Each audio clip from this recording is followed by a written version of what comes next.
ऋतु सहचरी जी, श्री हरिवंश, राधे राधे महाराज जी।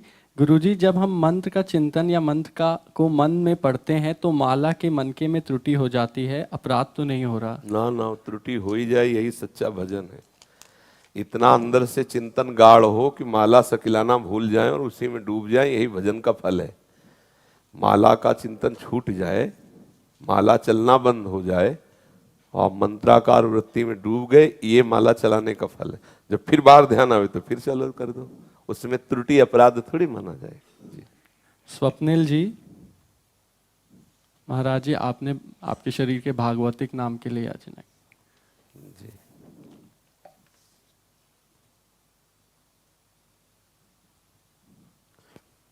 प्रेम सुधा वर्षिणी शरण, प्रेम सुधा वर्षिणी शरण।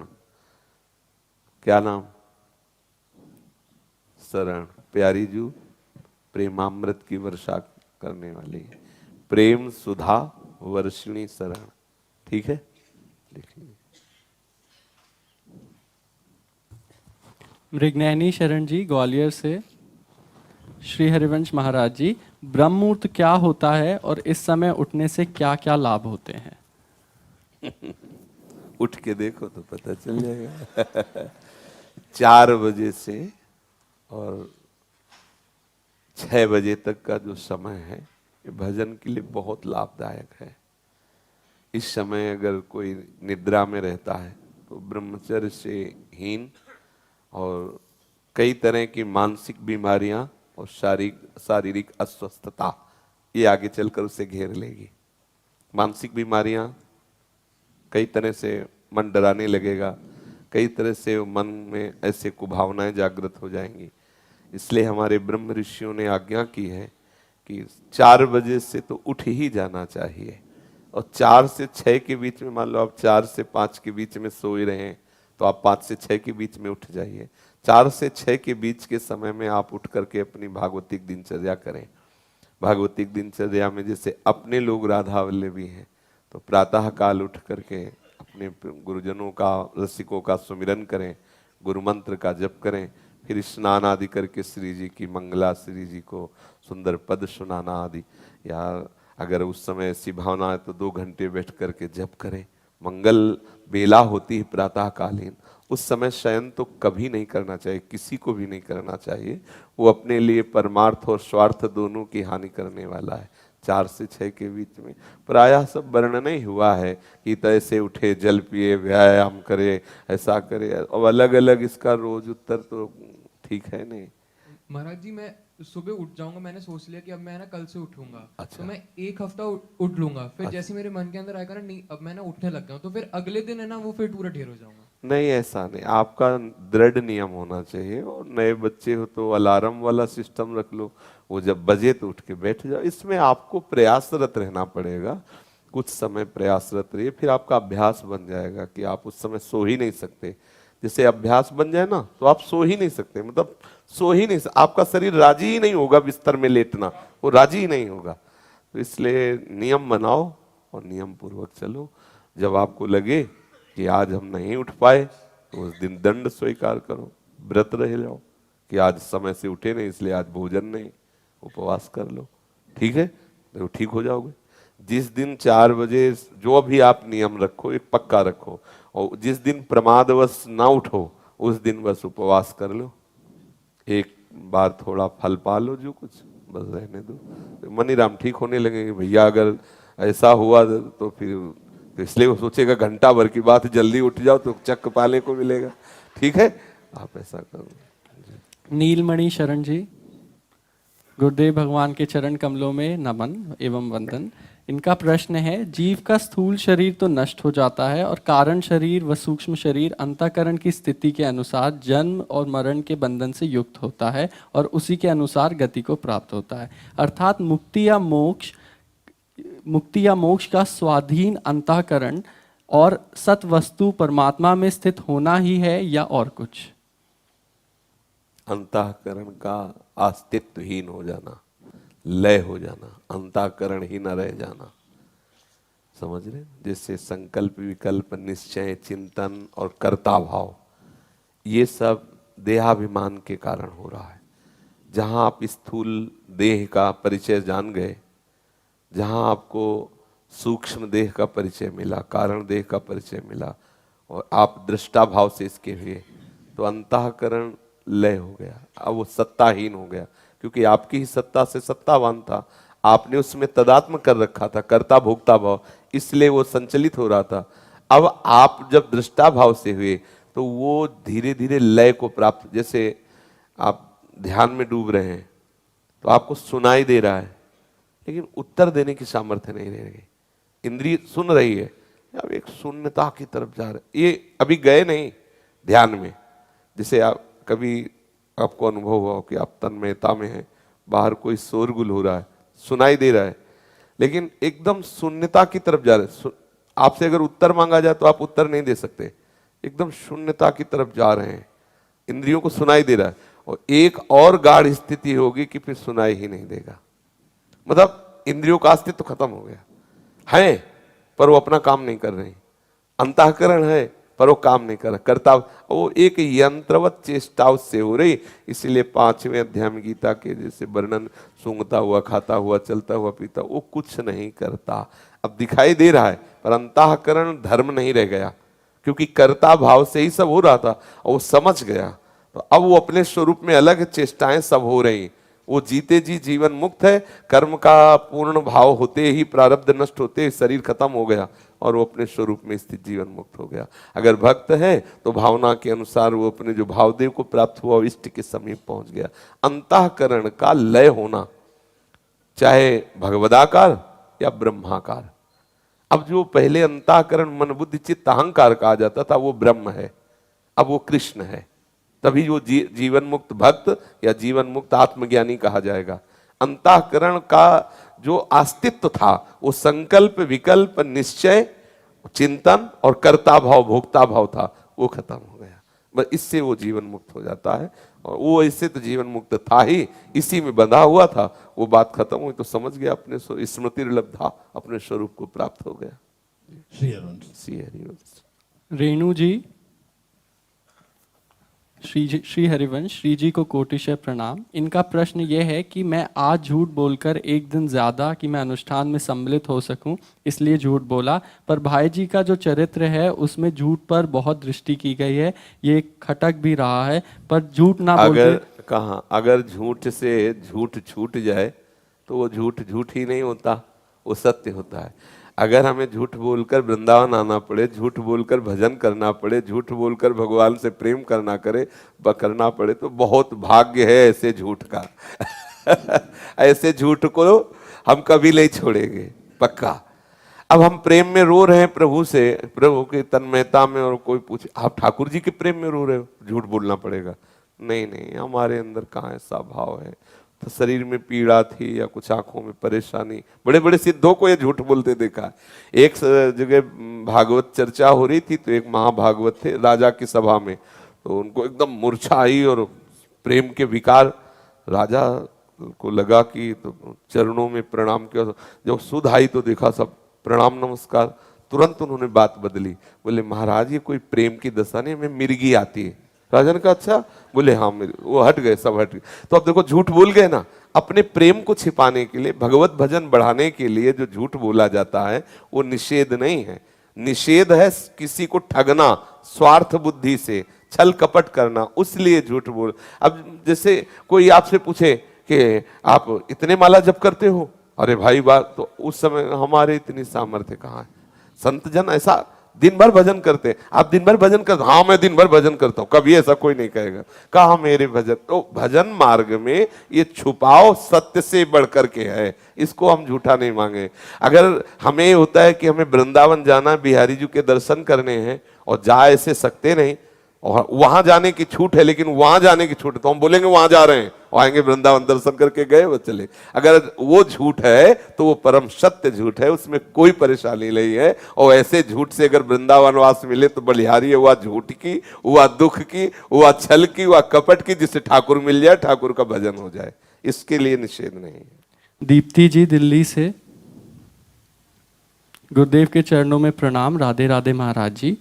पिछले किसी सत्संग में चला था, पूर्व के पाप के कारण मन भय दिखाता है, और कल के सत्संग में चला, देव विस्मृति के भाव से मन मरता है। कृपया करके शंका का निवारण करें। जब तक आप भजन में नहीं बढ़ोगी तब तक देह विस्मृति की स्थिति नहीं आएगी, समझो।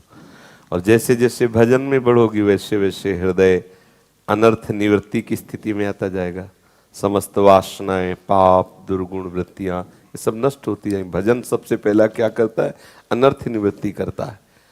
जो दुष्कृत हुए हैं और जो दुष्कृत वासनाएं, भजन उनको नाश करता है। जैसे जैसे दुष्कृत नाश हुआ, हृदय पवित्र हुआ, तो देह से अपनापन कम होने लगता है। जैसे जैसे पवित्र हृदय की पहचान, इस शरीर से अपनापन कम होने लगेगा, शरीर संबंधियों से राग मिटने लगेगा। मलिन अंतःकरण की पहचान, देहाभिमान पुष्ट होने लगेगा, शरीर संबंधी भोग वासनाएं अच्छी लगने लगेंगी।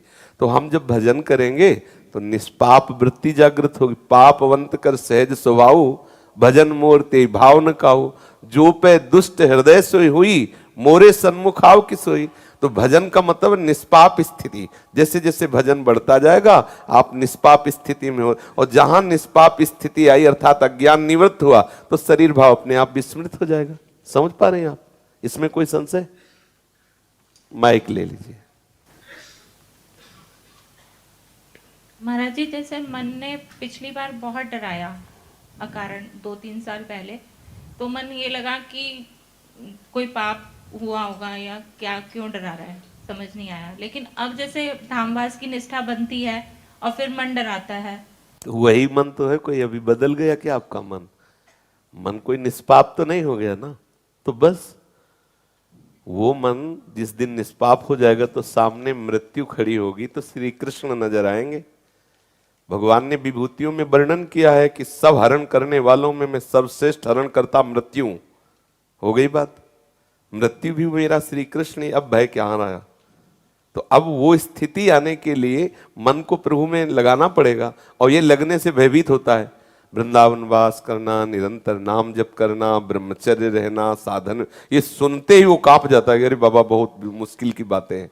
और कोई मुश्किल नहीं है, स्वाद नहीं मिला इधर का इसलिए आपको लग रहा है, भोगों का स्वाद मिला इसलिए जितेंद्रियता की बात सुनते ही कांप जाते हो, राग में जी रहे इसलिए वैराग्य की बात सुनते ही कांप जाते हो। अगर वैराग्य का स्वाद मिल जाए फिर तो देखो आपको हंसी आएगी कि कहां फंसा था यार। आपको हंसी आएगी, अपने ऊपर हंसी, और दूसरों को वही बोलो। ये जो भाषा बोल रहे हैं केवल पढ़ी लिखी भाषा थोड़ी बोल रहे हैं, जी हुई भाषा बोल रहे हैं। जी हुई केवल होता है कि पढ़ लिया हो भाई, उपदेश कर, जिया है, ये जिया है, उसको देखा है, उसमें अंदर प्रवेश किया है, उसको समझा है, तब बोल रहे हैं। हंसी आती, कहां फंसा है यार, कहां फंसा है। बोले बड़ा मौज आ रहा है, बड़ा आनंद आ रहा है, कहा जहां बिल्कुल बूंद भर आनंद नहीं है अभी। अब आपको इसलिए लग रहा है क्योंकि आपने इधर देखा नहीं। अगर इधर थोड़ा झांक पाओ, देखो धीरे धीरे धीरे धीरे आप इधर आ रहे हो। और ऐसा नहीं कि आपका मन राजी नहीं हो रहा। आप जितना भजन ले लिए, जितना उपासना ले ली, अब आप छोड़ना भी चाहो तो आपको जलन पैदा कर देगा मन। लेकिन नहीं भाई, 4 माला करता हूं, 4 माला से तो कम नहीं हो सकता। अगर 10 मिनट आप एकांत बैठने लगे, उस समय कोई आपको हटाना चाहे तो आपका मन आपको जलाने लगेगा कि नहीं हम ये और जिस दिन ये पूरा फंस गया उस दिन आप आनंद में डूब जाएंगे। इसलिए अभी कोई मन ठीक थोड़ी हो गया है, मन तो वही है, बीमार मन है, अभी ठीक नहीं हुआ। भले आप अस्पताल जाने की बात कर रहे हो पर है तो बीमार ही ना। ये वृंदावन भवरोगियों का अस्पताल है, रसिक जन डॉक्टर हैं, उपासना औषधि है। तो संसार के भोगों को मानकर भयभीत हो रहा था तो गलत रास्ता था। आज जब सही रास्ते में आया है तब तो भयभीत होगा ही होगा, क्योंकि उसकी डॉक्टर ही होगी। वृंदावन धाम अखंड वास, विषयों का त्याग, प्रिया प्रीतम का मिलन, सुन के ही पिंडुरी कांप जाएगी। हमसे नहीं होने वाला, ये मन की चाल है। आप चल के तो देखिए, यही मन शेर हो जाएगा, यही मन दहाड़ेगा। स्त्री देह के कारण, तो स्त्री देह तो आप माने हुए, आपको स्त्री थोड़ी है। ऐसा नहीं सोचते हैं, बिल्कुल सोचना बंद करो। प्रीतम आपके साथ है, सर्व सामर्थ्यशाली भगवान आपके साथ है। भले आप वृंदावन वास न करें, आप घर में रह करके सर्व सामर्थ्यशाली बन सकती हैं। पूज्य राधा बाबा, बड़ा आनंद आया उनकी वाणी से। बाबा ने कहा जब आनंदमयी माता सामने बैठती तो लगता सिंहनी पे सवार दुर्गा बैठी हुई है। आप स्त्री को कोई साधारण समझते हैं क्या? विदेशी अंग्रेजों के दांत खट्टे हो गए लक्ष्मीबाई आदि महावीर इन वीरांगनाओं। स्त्री शरीर स्त्री है तो अपने को ऐसे मान रहे हो, हिला के रख दे, कोई ऐसा ना समझे सब राज्य इन्हीं का है। जिधर देखो इन्हीं का, चाहे माया में देखो चाहे भक्ति में देखो, इन्हीं के बच्चे हैं, इन्हीं से पोषित है, इन्हीं का शासन है। मात्रा हटा दीजिए, मात्रा है शक्ति, शिव में मात्रा हटा दीजिए ऊपर जो लगी हुई है, क्या बचा? 100। समझ गए ना? अगर 100 में शिवत्व तो है तो इन्हीं का है। शिव लिखो और शिव में मात्रा हटा दो, बचा क्या? 100। शक्ति ही तो सब कुछ है, सब कुछ शक्ति से ही है और शक्तिमान उसको धारण किए हुए है। शक्तिमान के बिना शक्ति कैसी? अच्छा 100 हटा करके केवल मात्रा ऐसे लगाओ तो क्या होगा? कुछ नहीं, वो कोई मात्रा है उसका, वो सा पे जब लगी मात्रा हुआ तब हुआ शिव। संपूर्णता, शक्ति और शक्तिमान दोनों मिलकर के लीला का विहार कर रहे हैं। ऐसा नहीं कहा जा सकता कि हमारा स्त्री शरीर, तो हम ऐसा नहीं, फिर तो बहुत बड़ी हार हो जाएगी अगर आपने स्वीकार कर लिया। फिर तो क्या होगा? हम इंतजार करें पुरुष शरीर के लिए, और कौन सी खास बात ऐसी पुरुष शरीर से कि भगवत प्राप्ति हो जाएगी? बिल्कुल भ्रम, बिल्कुल भ्रम। किस बात के लिए तुम अनाधिकारी हो, हमें बताओ। किस बात के? प्रभु के अंश तुम हो, प्रभु के अंश तुम हो, किस बात में अनाधिकारी हो? किस बात में? ठीक है, आप वैराग्य धारण करके घर घर भिक्षा न मांगे आप ऐसा, लेकिन आप भगवत प्राप्ति कर सकती हैं।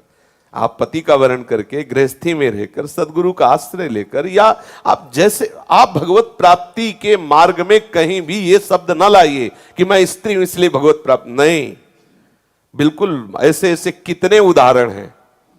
करमेती जी वो जब यहां वृंदावन आई तो दिन में पूरा शरीर में रज लगाकर वृक्षों में रहती हूँ, रात में नीचे उतरती हूँ, यमुना जल आदि पान करके भजन करती। दंडकारण्य जैसे भयावह वन में माता सबरी का नाम गूंज गया। प्रकाश आज भी भक्तों के हृदय में सबरी नाम स्मरण करते ही होता। कितना दुलार राम जी का प्राप्त किया सबरी जी ने। बड़े बड़े योगी जन जिनका ध्यान करते हो जूठे बेर खा रहे हैं, आप विचार करके देख लीजिए। विदुरानी जी की प्रीति देख लीजिए, मीरा जी की प्रीति, गंगा यमुना बाई, करमठी बाई, श्री रत्नावती, एक यहाँ भाग मतलब भरमार है। और बड़े बड़े सभाओं में, ऐसा नहीं, अगर ज्ञानियों की सभा में देखो तो याज्ञवल्क्य आदि जैसे महापुरुषों की सभा में गार्गी जी का प्रवचन हो रहा है, गार्गी जी प्रश्न उत्तर कर रहे हैं। कोई ऐसा कहीं भी किसी भी क्षेत्र में ऐसा नहीं कहा गया कि स्त्री है तो नहीं।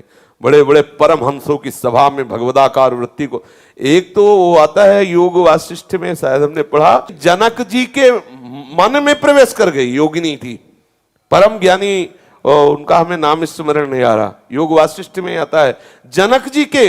तब उन्होंने कहा तुम यहां कैसे आ गए? बोले खाली मन योगियों का, ज्ञानियों का विश्राम स्थल होता है और आपका मन खाली इसलिए मैं आ गई। योगिनी थी, कोई साधारण सब, जितनी भी सृष्टि में महामहिमा है सब दैवी शक्ति की, सब महामहिमा। इसलिए हम इस बात पे तो राजी नहीं, भगवान स्वयं आदेश करे, पुरुष नपुंसक नारी वा जीव चराचर कोय, सर्वभाव भज कपट तज मोहि परम प्रिय सोय। कहीं ऐसा भेदभाव देखो हमारे प्रभु में कि पुरुष है तो ज्यादा प्यार कर रहे हैं, स्त्री है तो प्रभु ने प्यार, ऐसा कहीं नहीं पाया गया। इसलिए पहली बात तो आप ये गलती मानिए कि मैं स्त्री हूं इसलिए आगे नहीं बढ़ सकती, ये बात हटाइए। जरूरी नहीं कि आप वैराग्य धारण करके बाहर, आप अंदर से राग रहित होकर भजन प्रभाव से, अरे पति के साथ रहते हुए भगवान को 6-6 महीने का बालक बना दिया। कोई योगी ऐसा हुआ है आज तक जैसा माता अनसुईया ने कर दिखाया? 6-6 महीने पूरे सृष्टि के विधान के ईश्वरों को पालने में झुला दिया। आश्चर्य के खोपड़ी खराब कर दी विधि के विधान की। आप सोचो कैसे विचित्र खेल इन दैवी शक्तियों का। धर्मराज की बुद्धि पूरे सृष्टि का निर्णायक विधान करने वाला, और सावित्री जी ने चक्कर में डाल दिया, उसको चक्कर में डाल दिया। इसलिए कभी ऐसी कमजोरी वाली बात तो स्वीकार ही ना करें। और दूसरी बात, ये पोशाक है, शरीर स्त्री शरीर, पुरुष शरीर पोशाक है, सच्चिदानंद तत्व दोनों में समान है। भगवत प्राप्ति करना परम लाभ है, परम लक्ष्य है, इसमें कोई भी बातें न की जाए, नहीं तो हम कमजोर हो जाते हैं कि अगर मैं स्त्री ना होती तो भगवत, ऐसा नहीं है। अगर ऐसा किया तो बहुत बड़ी हानि हो जाएगी। इस जन्म में हम किसी भी तरह से हम अपने को अपने प्रीतम प्रभु से विमुख नहीं कर सकती। हमें सत्य मार्ग का अनुसरण करते हुए आगे बढ़ना है। ये बिल्कुल स्वीकार नहीं करना कि हम गृहस्थ हैं, कि हम स्त्री हैं, कि हम बिल्कुल भगवत मार्ग में आगे चलो। प्रभु आपका स्वागत करने के लिए खड़े हैं। ये पोशाके हैं, हमारा स्वरूप नहीं है। राधावर शरण जी, श्री सद्गुरुदेव भगवान के पावन श्री चरणों में कोटि कोटि प्रणाम। महाराज जी, कल आपकी अहेतु की कृपा से मुझे वंशी वट पर सोहनी लगाने का सौभाग्य मिला।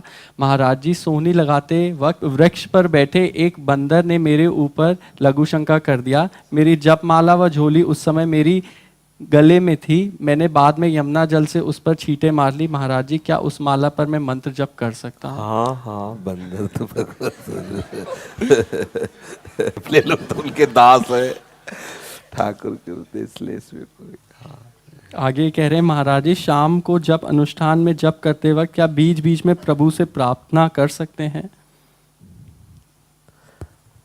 जप का मतलब प्रार्थना ही तो है। हम हर नाम में, हर मंत्र में उनको पुकार ही तो रहे हैं। और जब जप में गाढ़ स्थिति आती है तो प्रार्थना करने वाला ही नहीं रह जाता। गाढ़ स्थिति को कभी ऐसा भी सोचो कि वो स्थिति आवे, जप करते करते केवल मंत्र, बस मैं जप रहा हूं ये भी स्मृति गई, केवल मंत्र, केवल नाम।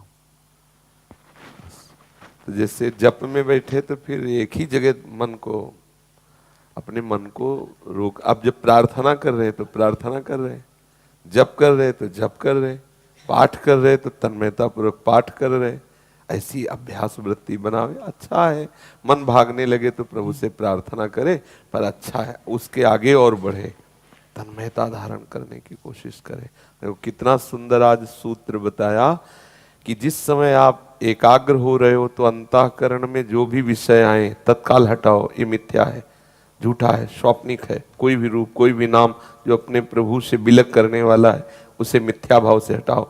ब्रह्म सूत्रों में वर्णन है, ब्रह्म सत्यम जगन मिथ्या, बहुत सुंदर सूत्र है। देखो जब तक आप मुक्त होना नहीं चाहेंगे तब तक आपसे भजन नहीं बनेगा, पक्की बात समझ लो। ये प्रेमियों की स्थिति होती जो कहते हैं मुझे मोक्ष नहीं चाहिए। हम यहाँ उस मोक्ष कैवल्य एक ही भाव में लीन हो जाने की बात नहीं कह रहे, हम कह रहे हैं हम संसार से मुक्त होना चाहते हैं। आप समझिए, जब तक इस संसार के भोगों से, संसार की इन वासनाओं से आप मुक्त नहीं होना चाहेंगे तब तक सच्चा भजन नहीं होता। क्योंकि पहले आपको अभाव तो पैदा लगे, हृदय में ऐसा तो लगे कि मुझे इस दुखद संसार से भागना है, मुझे इस जेल से। सच्ची बताएं, हम कैसे, उस शब्द नहीं मिलते।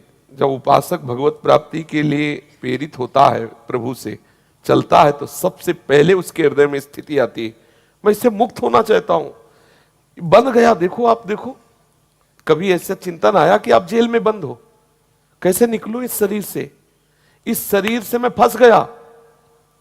जबकि अज्ञान की धरा में हम इसी को मैं मान रहा हूं, इसी को अपना मान रहा हूं, इसी को सुख का साधन मान रहा हूं। कितना मतलब फंस गए। और असली बात है कि मैं फंस गया, इस जेल में फंस गया। मैं मुक्त होना चाहता हूं, इस जेल से मुक्त होना, इसके सुख दुख से, इसके जन्म मृत्यु के, इसके नाना प्रकार के वासनाओं के खेल से मैं मुक्त होना चाहता हूं। आनंद सिंधु का बच्चा हूं, अपने पिता के पास जाना चाहता हूं, अपने घर जाना चाहता हूं, अपने प्रिया प्रीतम से मिलना चाहता हूं। ये चाह आनी जरूरी है। मुमुक्षता के बिना भजन नहीं होता। हृदय जलने लगे, नहीं चाहिए संसार, नहीं चाहिए मुझे सुख, नहीं चाहिए हमें कोई पदवी, मुझे प्रभु चाहिए, ये आना जरूरी, तभी अखंड भजन होता है। अभी हम लोग ऐसे यात्री हैं कि अगर कहीं नौटंकी नाटक हो रहा तो वहां भी खड़े देख रहे हैं, कहीं कुछ हो रहा तो वहां भी राजी हैं। हमें ये पता नहीं कि हमारा मार्ग कितना दूर है और मुझे कितनी जल्दी यात्रा पूरी करनी है। कोई घटना घटे उसके पहले हमें भगवत प्राप्ति कर लेनी। यावत स्वस्थमिदम गृहम कलेवरम यावत दूरे जरा। जब तक आपका शरीर स्वस्थ है, बुढ़ापा आपको घेर नहीं लेता, मृत्यु आपको नष्ट नहीं कर देती, तब तक आप आंख मिला लो श्री कृष्ण से, भगवत साक्षात्कार कर लो। नहीं तो जब परिस्थिति बिगड़ जाएगी, शरीर आसक्त हो, शरीर जरा सा भी धोखा दे देगा तो आप भजन नहीं कर पाओगे। बहुत सावधान। हृदय में जब ये बात आवे, कोई भी भोग वासना, कोई भी, उसे मिथ्या करके देखो और पूर्ण नाम में डूबो। नाम कुछ दिन बाद ऐसे नहीं कि वो आपको लिखना पड़े, जैसे बल्ब जल रहा है ना, ऐसे नाम प्रकाशित होता है। ये तो आपको प्राकृतिक उदाहरण, दिव्य कांति से युक्त नाम विराजमान रहता है, दिव्य कांति से युक्त मंत्र विराजमान, फिर वही कांति बढ़ती चली जाती है और उसी कांति में प्रियालाल आ जाते हैं, उसी तेज में कांति में प्रियालाल को दे। अरे अपार सुख का विषय आप सोच नहीं सकते। त्रिभुवन में जितना सुख है, हमारे सुख सिंधु प्रभु के एक बिंदु से है। अपने लोग बहुत छोटी कल्पना वाले, छोटे में राजी हो जाने वाले हैं, इसलिए हमको प्रभु के सुख की भूख नहीं जगी। अगर वो जग जाए तो भजन करना नहीं पड़ेगा, हाय हाय मच जाए। समझो, गरीब आदमी 1 अरब रुपया चाहिए, अब क्या कर सकता है? सोचो, अब चाहिए, नहीं तो उसे फांसी मिलेगी, अब क्या कर सकता है? वो किसी धनी के पैर पकड़ के रो ही सकता है और कुछ नहीं कर सकता, क्योंकि इतनी जल्दी कोई धंधा नहीं कि बन जाए। ठीक हमारी दशा यही है। हमें चाहिए बहुत भजन, बहुत तप। श्री हरिवंश प्रसिद्ध धर्म समझे ना अलप तप, तो वो कैसे मिले? समय है नहीं, सामर्थ्य नहीं है। तो सबसे बड़े धनी हैं आचार्य गुरुदेव, हम इनके चरण पकड़ लें। आप अपना धन ट्रांसफर कर दो हमारी तरफ और हमें प्रियालाल मिल जाए। महिमा तेरी कहा कहूं श्री हरिवंश दयाल, तेरे द्वारे बटत हैं सहज लाडली लाल।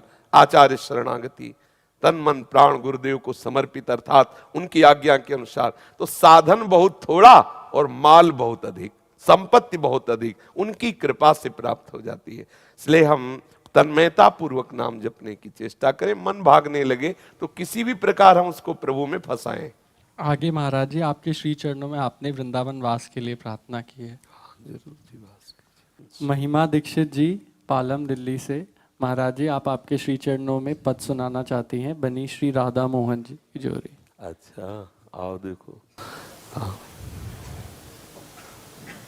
बनी श्री राधा मोहन की जोड़ी, इंद्रनील मणि श्याम मनोहर, सात कुंभ तन गोरी, भाल विशाल तिलक हरि कामिनी, चिकुर चंद्र विचरोरी, गजनायक प्रभु चाल गंधनी, गति विशुभान किशोरी, नी श्री राधा मोहन की जोड़ी, नील चोल जुवती मोहन पट, प्रीत अरुण सिर खोरी, जय श्री हित हरिवंश रसिक राधा पट, सुरत रंग में बोरी, बनी श्री राधा मोहन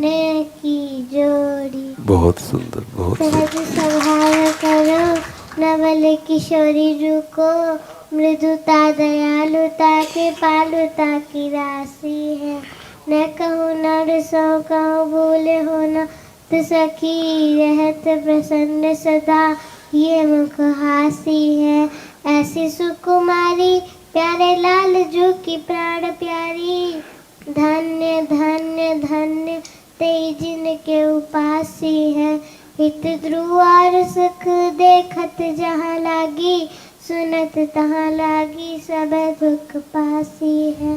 राधा